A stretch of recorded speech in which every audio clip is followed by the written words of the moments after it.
Hello, everyone, and welcome to American Scouser's pre-match of whoa. I just felt like it was yesterday. We were in the third round of this competition, but here we are, Kazi, the semi-final first leg of the League Cup, Liverpool versus Fulham, under the lights at Anfield.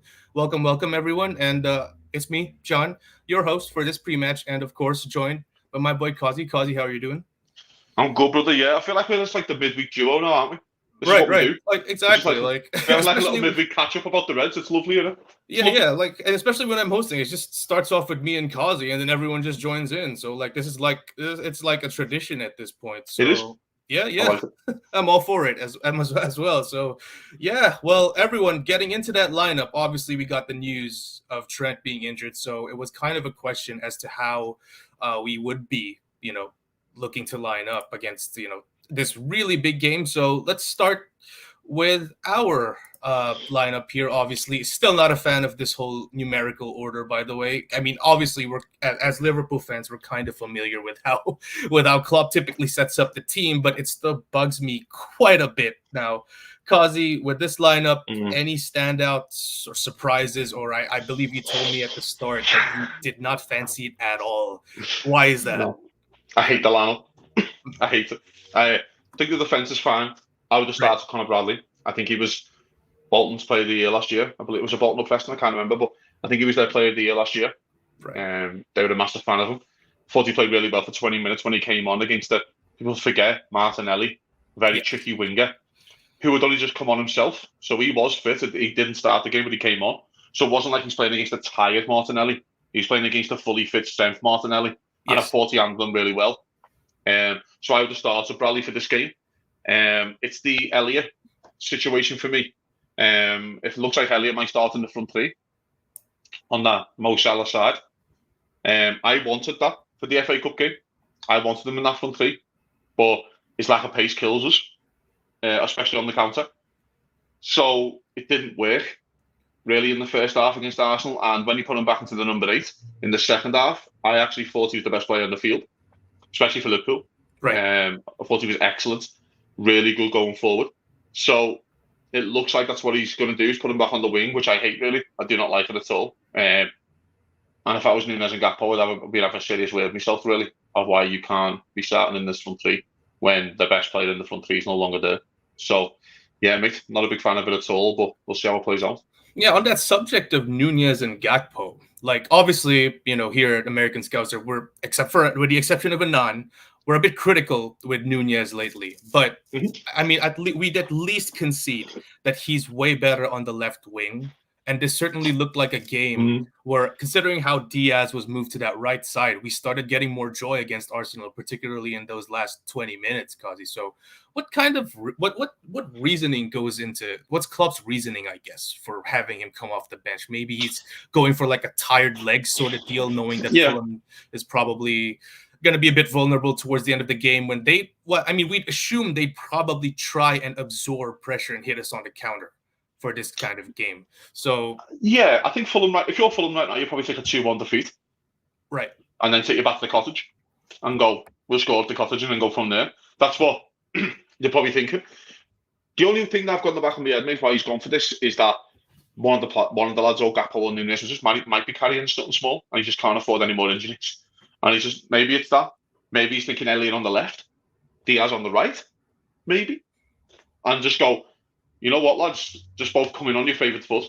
Do you know what I'm saying? Like, instead of cutting it, just both go down the wing on your favourite foot and go from there. I don't know. I don't think he will do that.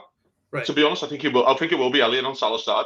But yeah, dude, that's the only thing. If I was a Gakpo and Nunes, they might be carrying something because there's no rhyme or reason why Elliott should be starting in the front three over you. It doesn't matter what side. It doesn't matter to me, especially Diaz, because Darwin, because he was so good on the left against West Ham and Arsenal in the second half. Thought he was really good again. So I don't know, mate, but if they are fully fit, Liverpool have a 10-day break after this, 12-day break. I'll be having a serious look at myself and go to semi-final for Cup at home. Like, if you're fully fit and he's putting arguably Liverpool's most consistent midfielder this season in the front three over you. Yeah. Questions have to be asked, unfortunately. Cersei says maybe because Elliott is more likely to score than doing. I mean, so am I, and I'm not playing. I believe Sir Z, him who mentioned that Gomez is more likely for the Nunez at this point. Yeah. So, on the subject of injuries of that 10-day, was it 10-day that you said break that we I have? think it's 11, yeah, before we play again. I think it's 11, but yeah. The only saving grace that we have at this point in terms of like the Trent injury. Otherwise, assuming let's say we had the Trent injury sometime late December, right? We'd be absolutely panicking right now in terms of like the news that's going to come in. So in his absence, we talked about it a bit on the morning show. Kind of have Connor Bradley starting here at least until the reinforcements in left back and Robertson and Tsimikas come back in. So I believe it was you, Cause, you posted on the Discord that you got the full confidence in Connor Bradley. Like, I know it's a small sample size, 15, 20 minutes against a fresh Gabriel Martinelli, like you said.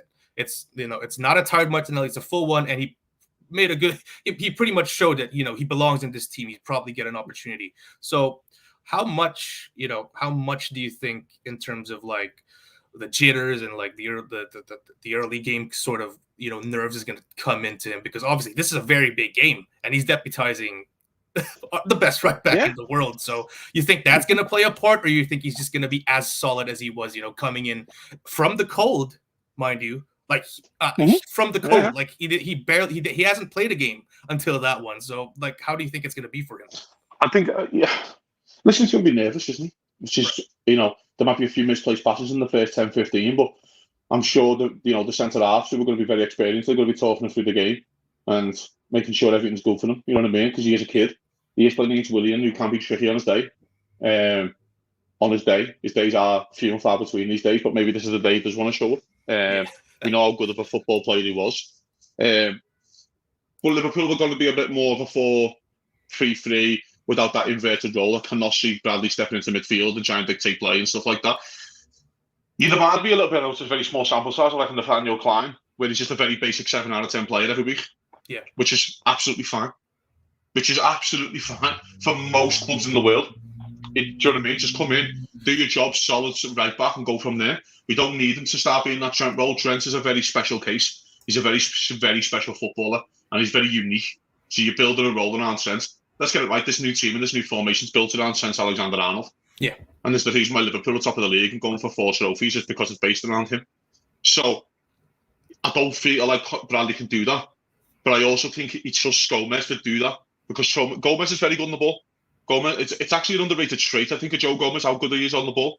So, but with Bradley, I think he will go more of a inverted side. The one thing that's in the back of my head, though, Mason, with the Elliott situation, which again I've mentioned, I don't like him there really, is that Klopp can trust him to do a job, and he might go, "You've got to help Bradley out.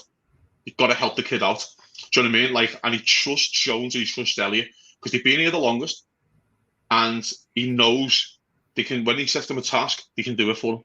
So maybe he's thinking for Elliott, I'm going to put it on that wing to basically help Bradley and talk Bradley through the game, maybe for the first half at least, and let's get that confidence. Maybe there's something to that as well, because let's just say, for example, he put Darwin on the right. Would he trust Darwin to do the job and help Bradley out? Absolutely not. No. Fucking hell, Darwin's got his own issues going on, confidence and all that kind of stuff going on. Where Elliott's a bit different, I think. So maybe it's something along those lines. But mate, I've got full faith in him. I really have got full faith in the kid. I think he'll be really good today. No, hopefully so. Gomez. Sir Z said that Gomez shown he's more capable of running up and down the side. Yeah, that's true. And we kind of had this talk earlier in the morning show where we were talking about if Klopp probably would have been in good stead shifting Gomez to that right side so he could actually play the inverted role, because he hasn't been bad, right? And we could have maybe we could have the other youngster who came in. Was it Beck? I believe Beck came in, playing at left back in terms of like keeping the shape, because Klopp isn't necessarily the biggest, in terms of shifting his, like, even when Trent was injured for a small part before this one earlier this year, we didn't shift away from the double pivot.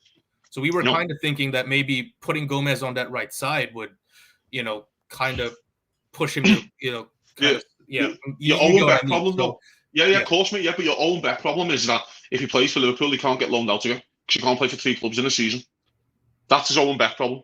Oh, fair enough. Okay. Do you know what I'm saying? So if he does play Beck in one game, Beck's and then Costas and Robertson are back next week, which they might be back for the next game. And then the kid's just stuck there for 5 months in his whole prospect because he supposedly he's really good on loan when he pulled him back. Like the statement that the club pulled out, if someone in Scotland, I can't remember, but the statement that the club pulled out was like a big, like how good he was and how excellent and they loved him, basically, that kind of stuff. So that's probably his best argument, really, when he probably thinks, you know what, I'll do Bradley, leave Gomez, and then after the fucking, in this little break that we've got, one of these lads will be back, Robertson or Costas, and then I can shift it. But just to get through this game, there's also a part of this again, the game doesn't finish tonight. So if Liverpool draw 2-2, or the worst case scenario, let's say Liverpool lose 1-0, it's not the end of the world. You can go out there and still beat them. Do you know what I mean? It's not the end of the world. So there is that part of this conversation as well, I suppose. Yeah, well, speaking of the opposition, Fulham lineup here, Kazi. Biggest worry, you have a player there that kind of worries you. Seeing our lineup and seeing theirs. Obviously, Decordova-Reid, Willian and Raul, always threats, no matter, even if they're in a drought or whatever. The fact that we hold such a high line can get these attackers sort of licking their lips from time to time. So who do you see here possibly causing us the most problems, maybe? It's always weird when you have those type of players who you always think they've had good games against us, and Decordova-Reid always feels like that. Like he always feels like he's someone who's. I know Willian has through the Chelsea years and stuff. He's always given us nightmares. Yeah. But Decordova-Reid feels like one of those weird players.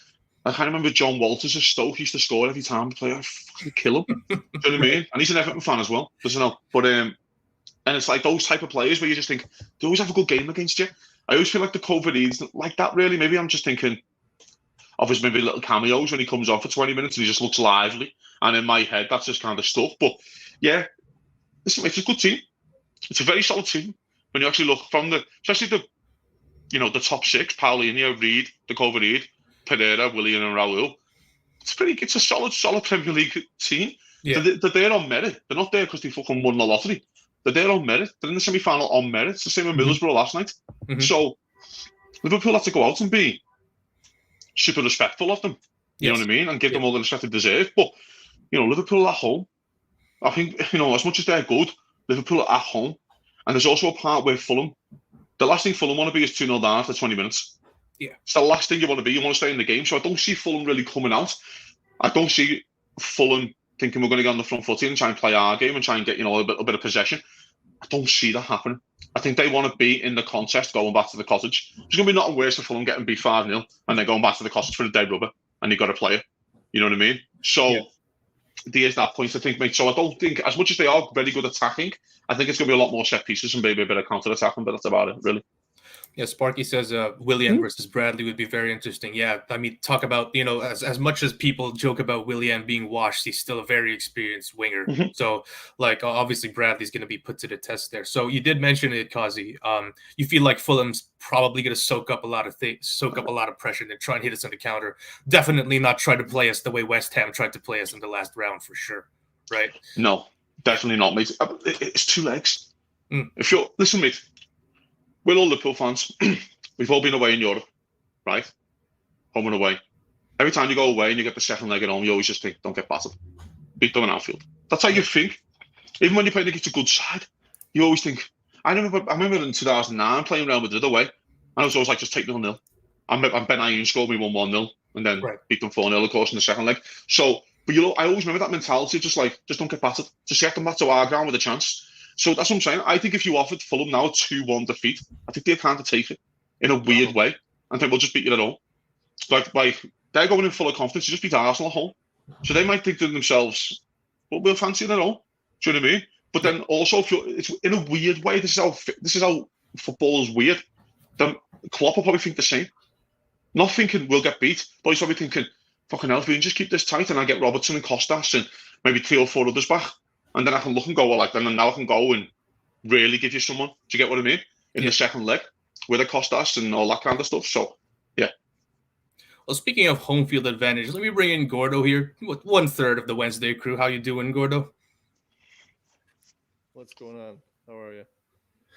Yeah, good. Well, good to have you on, Gordo. So, obviously, the lineup here. Any standouts for you or surprises? Looking at this. Coming into a very big game, Kazi mentioned the fact that he didn't like Elliott playing on that wing instead of the right side of midfield. What say you?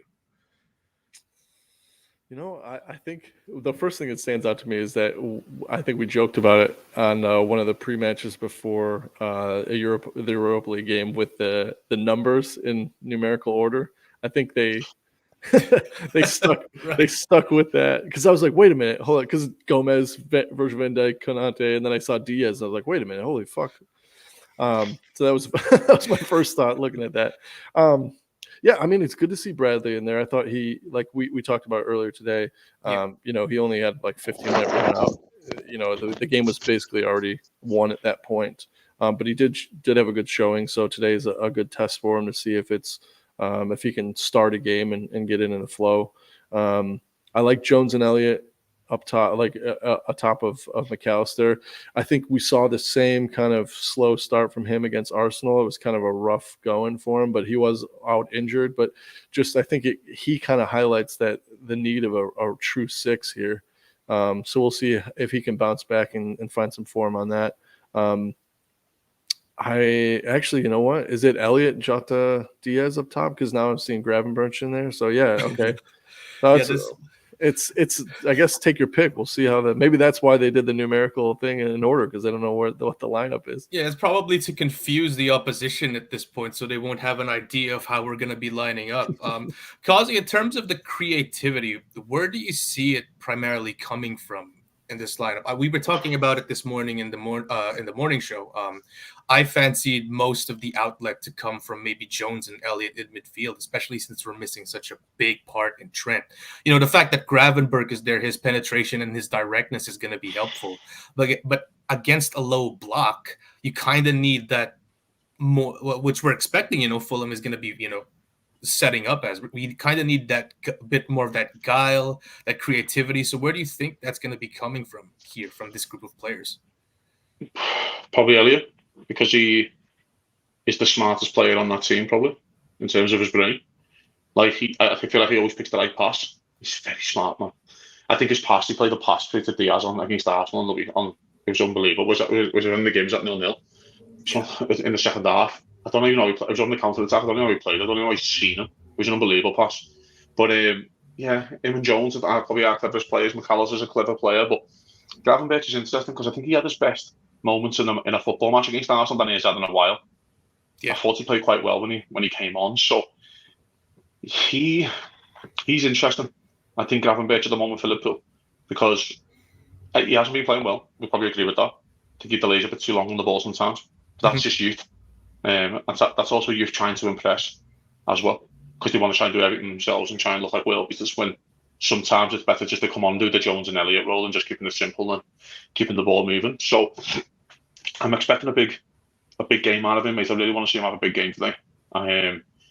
Let's capitalise on his good form. Now, he just had against Arsenal. There's good little moments against Arsenal. I think he's come on for 20, 30 minutes. He's really good. But yeah, it's those penetrating runs kind of thing. Listen, I don't know if we're going to play against the low block. I don't think that's correct. I just think it'd be a bit more. Fulham will pick and choose the moments when to attack. I think that's what it's going to be. I don't think it's going to be a complete low block. I think they'll pick and choose their moments. So I still think Liverpool are fine. Liverpool playing at home. Can we just remind ourselves, as much as we're all injured now, Liverpool are at home and we're very good at home. So I expect Liverpool to win the game anyway. What about you, Gordo? Where do you see kind of like the magic lock coming from? The magic key, that's going to pick this Fulham lock. Where do you see it coming from, this lineup? I really just think that, it comes from Klopp. It comes from his pre-match and his halftime speeches. There's nobody better in the Premier League, or maybe in the world, that gets the performance out of a subpar team. I mean, literally, take it for what it is. He's the only reason the Premier League has survived in the last 6 years. He's the only manager, the only team that's been capable of locking horns with City when them running away with it, the only person on the face of planet Earth that could be put up against City year after year and make it a situation where City aren't winning the league in March. And we've had our situations with injuries. We have not had deep squads before. And I really think that the performance against Arsenal shows you. I mean, the whole talk, everybody was talking about who we didn't have on the field and how difficult this was going to be for Liverpool. And yeah, it was not a pretty game, but we end up winning 2-0. And I think that shows, there's something that Klopp has that's magic that can get these performances out of a subpar team that maybe hasn't played together at all. I mean, one of my favorite stats from him is that the team that took the field against Tottenham in the Champions League final had never started together. Right. And they ended up, they scored within a couple seconds of the game starting. So I'm not really worried about it. I don't think that we need specifically like a person to get the game going. I really just think it's the belief that he instills in everybody before they take the pitch. And I think that he's smart about it too, because like Chelsea, obviously not a great side, but they just lost to Middlesbrough. And of course they were away, but we're playing Fulham, and like we already talked about, they had just come off a win of Arsenal. They watched us sort of struggle with a similar team against Arsenal just a couple of days ago. I think they'll be feeling very confident. I think Klopp will remind them that this isn't a walk to the final. This is going to be a battle, and it starts here. And I think that's all anybody needs. Finally, Kazi, what would be your barest minimum result for this one? Like, what is obviously we'd all want to win, right? But what result would you take where you would go like, yeah, that's all right, like kind of something that you're content with? Would you be fine with a draw, I guess is what I'm trying to say? No, never at Anfield. I'd Craven Cottage would be, and then take them back to Anfield and whack them. 1-0, just take a lead, just take something, win the game, and also keep momentum going. Let's keep going. Winning football matches breeds confidence. It breeds momentum. Do you know what I mean? So it's like that for me. As much as we are, listen, we're injury average right now. We really are. Yeah. But if you actually look at the squad, it's a good fucking team on the pitch, like, there's no bums in there, really. There's a question out there for Conor Bradley, but there's no bums in there. Like, we're still a really good football team. Imagine when we get fucking fully fit, mate. Jesus Christ. We're going to fucking win the fucking World Cup as well. Look at us. Unbelievable. But I mean, mate, I'm full of confidence, mate, for this. I really am. And again, don't these lads want to win a trophy? I want to win a trophy, don't you? Fucking hell, it's great. I don't even know why I asked this, honestly. It must be me, sitting on the host chair. I'm getting the whole negativity here, man. Like, yeah, man. We're fucking great, fella. What about it? Well, for the sake of consistency, Gordo, it's pretty much same deal for you. Like, a draw is unacceptable. We have to take a win over to the second leg. Again, I think the message in the dressing room is going to be, this is Anfield under the lights, and it's a cup game, and it's a semifinal. Who cares if it's Fulham? Who cares if it's Wednesday? Who cares if it's a Carabao Cup? It's a cup final under the lights at Anfield in front of a bigger stadium. I mean, what more could you ask for? I think we need to come away with a win, and I wouldn't accept anything less. How do you guys see this playing out? Like, from a football perspective, we're on to them first 5-10 minutes pressing like crazy, like we did Newcastle, or we're going to be a bit more wary of, them trying to hit us on the counter. You think we're going to go full force? Let's start with you, Kazi. Yeah, I don't think Liverpool change anything that they do. I think Liverpool can continue to do what they do usually at home, which is usually on put a few goals past a few teams. Doesn't matter who's playing. Doesn't matter who's starting. We looked at against Arsenal on the weekend. Doesn't matter who plays for Liverpool. As long as you go in and put a shift in, you can get results. This is the thing as well, that when people like, this 3-0, stuff like that from Cersei there, this is a Premier League football team. Can we just remind ourselves, and this is their day out. They want to get to a fucking final. Can we, there's got to be respect there still. Yeah. Fulham gave us nightmares 6 weeks ago, and we had a better team then. Absolute nightmares. So as much as we can say, and listen, I'd love to Liverpool to win 3-0, of course you would. But again, we also need to be realistic as well. You also need to give the team to Liverpool win. Of course they can. Liverpool come with 5-0. Of course they can. It's Liverpool. Look at the two strikers on the bench. They're probably going to come on. They're not bad, are they? Yeah. Really? Well, one of them is. The other one's great. But I mean, it's like, but it's that kind of stuff, isn't it? So, let's give them respect. Let's go out there. And if Liverpool have the chance to take their chances, they will, won't they? If Liverpool go out and create the chances, I think they win every other game and take the chances, Liverpool will win 4-5-0. We just don't take enough chances. Yeah, Ryan probably put it best. Let's just put this thing to bed today. So same thing with you, Gordo. Kind of like we press from the 5th to the 10th minute, kind of swarm all over them, or we kind of take it cautiously. What do you think? I think we start the same way, we swarm all over them, but it's not going to be easy. And one of the things that they're good at is the counterattack. So I honestly think, I would love a 3-0 win, but I think Fulham score first. I think that, and they started trying to change their, yeah, I really do. I do. I think they score first, and then I think we win 2 or 3-1. I'm a bit young, and I get what Tim means, where he doesn't like these heart attack games, man. So, I mean, oh man, like, all right. For me, like if I was Fulham, I'm looking at 1-0 Middlesbrough and how bad Chelsea looked in that game, and like, hey, if we win this, then we will probably win that. We'll win the Carabao Cup here because Middlesbrough right now they've got the no, you don't think so? I fully expect Chelsea to, sort it out at the bridge. But anything else? Chelsea Oh beat them boy, 4-0. oh boy. Chelsea beat them 4-0, won't they? Chelsea just go out and battle them. They'll be 3-0 at half time, and go, oh, okay. As much as it was a great night for Middlesbrough, yeah. Well, before we close this, the housekeeping. I'll do the housekeeping, of course. If you guys haven't yet, please subscribe to our YouTube channels, like our Facebook, Twitter, all that jazz. We also have a Snapchat account. TikTok account. If you guys will believe, maybe the Snapchat will come, right? You don't know it's Timuchin, right? We also have a TikTok account. I do not know why I said Snapchat, but yeah, if you guys haven't followed, we publish content daily, shorts, videos, live videos, podcasts, all that for all things Liverpool FC here in the States. And if you loved seeing us talk shit, then go ahead. What are you guys waiting for? Hit that like and subscribe button. And before we go, guys, predictions. Let's start with you, Kazi. 2-0 Liverpool. Comfortable, I think. Comfortable 2-0, we dominate the game. And we'll all be sitting there in the post-match going, should score 5. One of them ones. What about you, Gordon? I'm saying 3-1.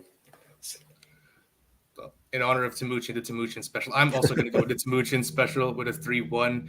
Hopefully. Where's PB's rant, John? PB's rant. Smash that like button. I don't do it. Oh, okay, gotcha. Do I have access to that? Maybe that's just like a Timuchin thing. Yeah, geez. Ryan says he's going 2-0. I hope so. I hope a comfortable 2-0. I hope so, but I'm going with the Timuchin special 3-1. But don't forget, guys, we'll be at the post-match later today around 10-15 minutes after the final whistle. Hopefully you guys could tune in there. But Kazi, Gordo, appreciate you guys tuning in. We'll give you guys the time to, microwave some food, get a beer, or maybe go to the restroom before watching this whole thing. But on behalf of everyone here at American Scouser, we appreciate you guys tuning in. Hope you guys enjoy the broadcast and hope the Reds win. Up the Reds.